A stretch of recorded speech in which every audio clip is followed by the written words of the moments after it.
Lauren Schooler appears with Sydney Simon. I will note for the record that they appear by Zoom separately. Ronald Wood appears as counsel for Antonio Manuel Perez Beal. This matter comes before the court at this time for essentially a hastily called hearing on an emergency motion for temporary custody orders that has been very recently submitted by Ms. Schooler on behalf of her client. Counsel, I know part of this mess was probably created by this court's reticence to issue temporary orders in this case. I just want to comment on that. The court wanted to discourage the very type of piecemeal litigation that we're engaged in today. I also had intended that the court's declining to issue temporary orders would lead to fostering a spirit of cooperation and compromise and perhaps some joint parenting decisions, perhaps even settlement of the parenting issues before we go to trial next week. I also was cognizant of the fact that we had a relatively prompt trial date, but here, less than a week before our trial, we have what appears to be a material dispute as to what's going on with these kids. Ms. Schooler, do you have any new facts to add to your written motion? Your Honor, I do have one fact. In the criminal case with Mr. Perez Beal under GW 2024 CR 96, a part of his plea agreement was that he was not to have contact with the victims except for Sydney Simon after a batter's intervention program is complete and may exchange children strictly limited to the exchanges. So the chance of them being able to co-parent and try to negotiate was severely limited for good reason by this Greenwood County criminal case. I see. Well, they can communicate through counsel, certainly. Certainly, Your Honor. I just want to make you aware of that. I'm not sure that you would have been cognizant of that. All right. Fair enough, counsel. Mr. Wood, Ms. Schooler lays out in her motion a fact pattern which is on its face quite disturbing to this court. It appears that Sydney Simon has been a long-term de facto custodial parent. While I realize that there's no temporary orders that he has specifically violated, I also would reflect that he's gone into a school week now and apparently withheld custody from the mother and not sent the kids to school. Do you have an explanation for your client's actions here? Well, I asked him about the school. He said he had a family emergency for, I think, the 2 days that they missed. And so what's a family emergency? I'm unsure what that family emergency is, Your Honor. He just told me family emergency. I tried to get him on to do this recording so he could testify and tell you, but since we only had about 5 minutes lead time, it was difficult to get him on. I understand that, Mr. Wood, and I certainly am sympathetic to your situation here, but what I was really just looking for is some plausible explanation as to why these kids have been pulled out of school by him without the consent of the mother in this case, and why he just didn't simply return them in what I thought was an agreement between the parties regarding an exchange time back to mom. He thought that it was 50-50 and he planned on returning them back tomorrow tomorrow at 7:30. He thought that was what the agreement was on a 50-50 parenting plan that they had talked about, but I'm not sure what they talked about exactly. All right. With that said, Ms. Simon, let me address you directly. Where are the kids attending school? West Elk. It's in Howard, Kansas. Both kids go to West Elk, the same school building? Yes, all three of them. Okay. All right. Okay. Through all three of them. As I understand the motion, they've been returned to school about midday today? Yes, that's when they called me about 12:03. Is there any reason you can't pick them up and take possession of them after school? That's my plan after we get done with this hearing.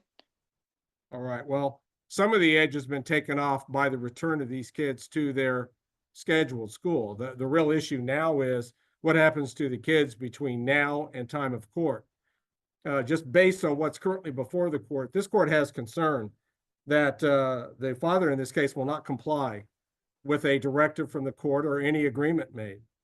I think that his actions this week are not well explained. And again, Mr. Wood, I do understand the nature of today's emergency proceeding didn't give you much time to prepare. But based on what's before the court, this court is going to order that the mother just take physical possession of the children after school today and maintain that undisturbed until our hearing date next week.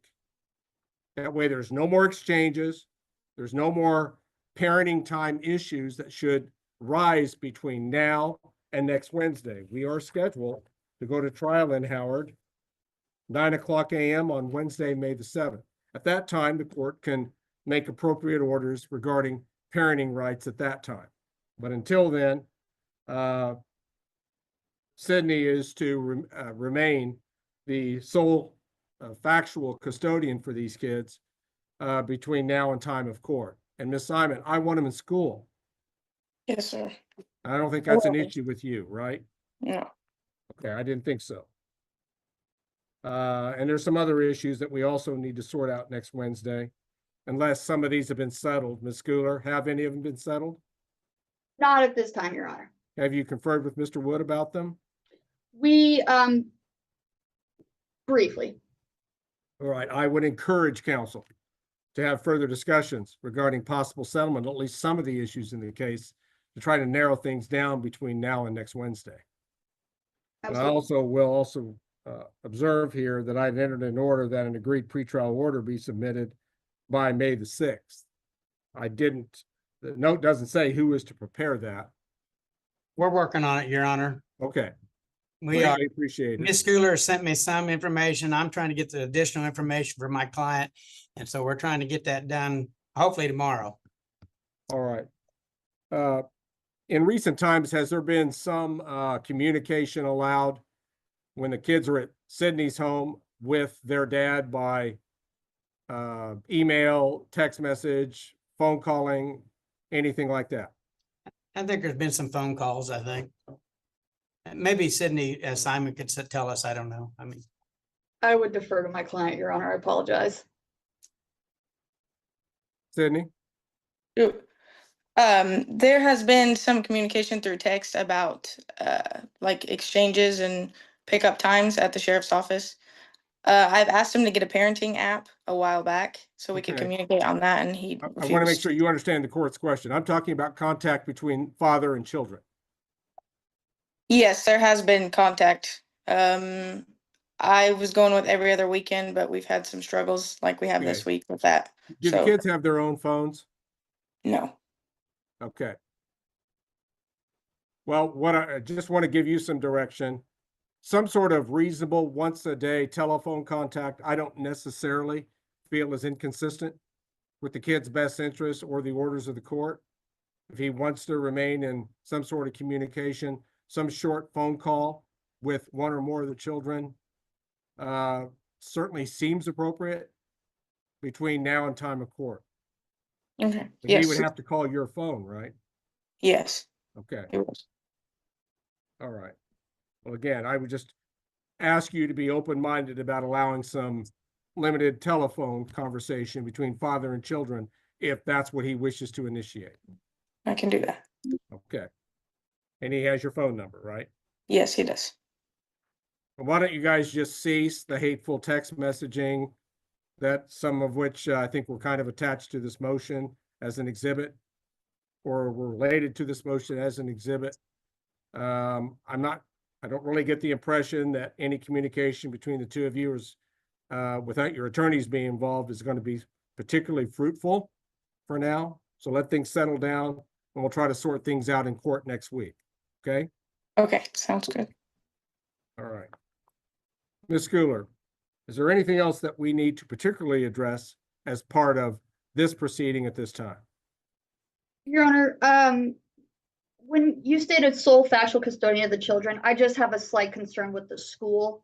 Are you going to put that within a disposition sheet or anything like that, or do you want me to prepare something as soon as possible? I'll want you to prepare something. Okay, I Can you can, get I an just, order to my queue. I can do that. Can we, would you like language? Just because teachers, school staff aren't attorneys, I don't want them to, I want it to be clear that he's not to pick them up from school unilaterally or anything like That's that. consistent with the court's order. Okay. I mean, I have we're no only further talking questions. about 3 or 4 more days where that's even relevant.